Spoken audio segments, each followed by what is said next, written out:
امام حسین رضی اللہ تعالی عنہ کا خون دیکھیے کس طرح سے رنگ لا رہا ہے۔ جب یزید مر گیا اور 3 سال 8 مہینے گزر گئے اور کچھ عرصہ گزرنے لگا تو وہی کوفہ کا مختار ثقفی، جس کے یہاں حضرت امام مسلم بن عقیل رضی اللہ تعالی عنہ اترے تھے، مختار ثقفی عوام میں ایک آواز اٹھاتا ہے۔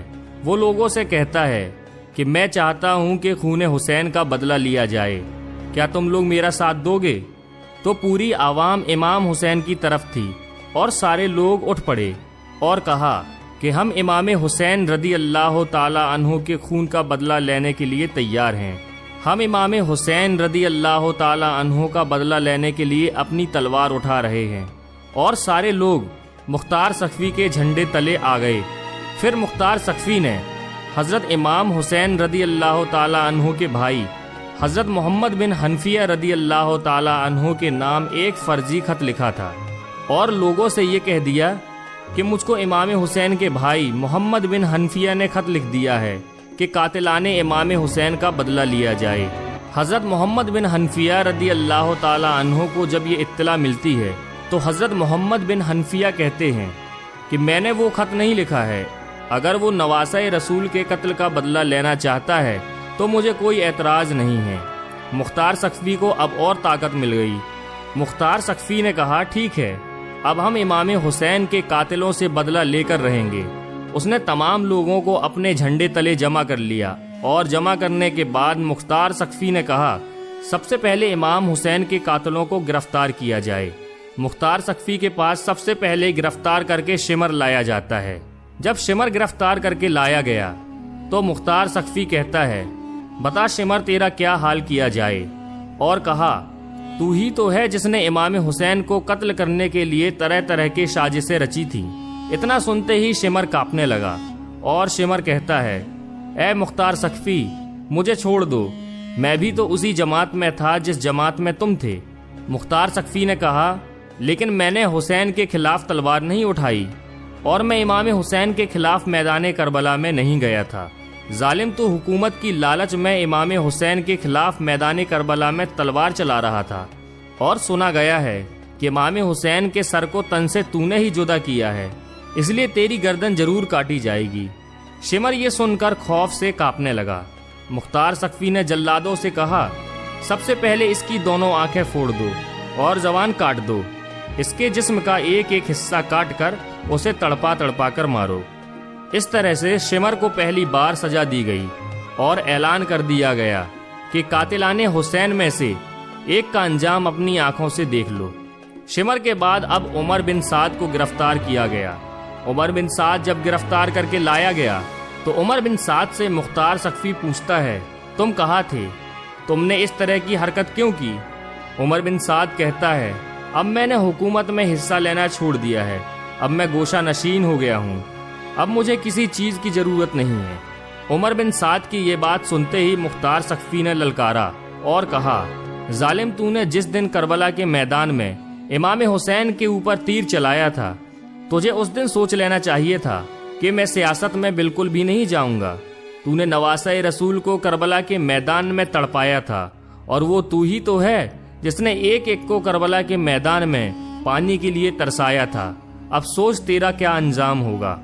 عمر بن سعد یہ سنتے ہی خوف سے کانپنے لگا اور پھر عمر بن سعد کے لڑکے کو بلایا گیا اور بلانے کے بعد مختار ثقفی نے کہا عمر بن سعد کے سامنے اس کے بیٹے کو قتل کیا جائے۔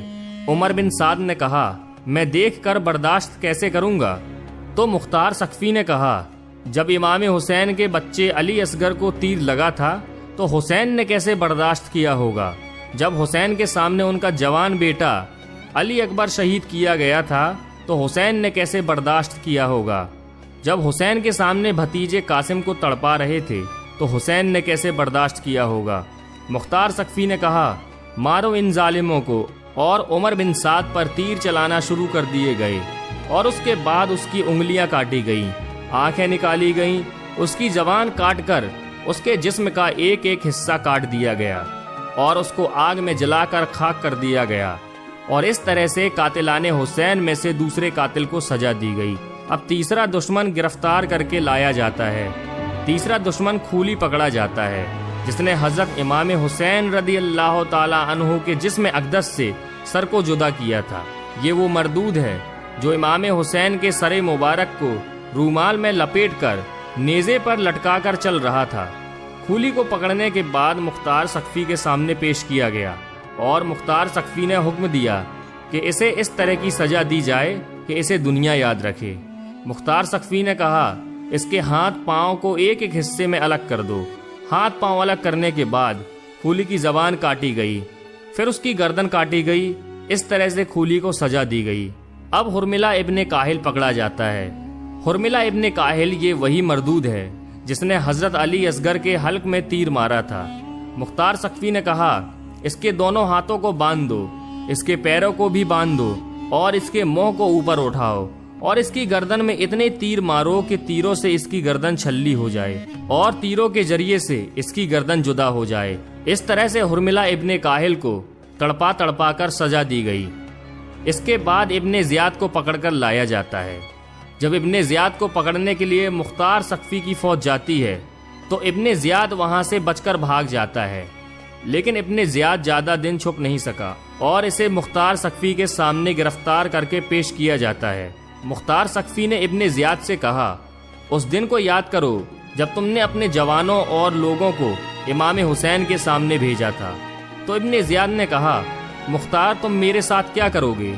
مختار سقفی نے کہا، میں تمہیں قتل کروں گا اور اتنی بے دردی کے ساتھ قتل کروں گا کہ دنیا یاد رکھے گی۔